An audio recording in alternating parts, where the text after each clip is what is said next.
रात के 12:30 बजे थे। अहमद अकेला अपने नाना के पुराने हवेली नुमा घर में बैठा था।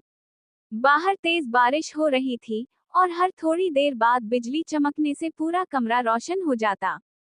अचानक नीचे तहखाने का दरवाजा खुद ब खुद चरचराते हुए खुल गया। अहमद ने सोचा शायद हुआ से हुआ होगा, मगर जब उसने दरवाजे की तरफ देखा तो एक स्याह साया सीढ़ियों से ऊपर आ रहा था।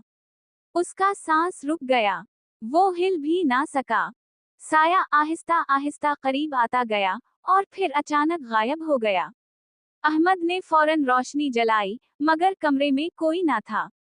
मगर फर्श पर गीले कदमों के निशान मौजूद थे, जो सीधा उसके बिस्तर तक जा रहे थे। अगली सुबह जब लोग घर पहुंचे, तो अहमद कमरे में बेहोश पड़ा था।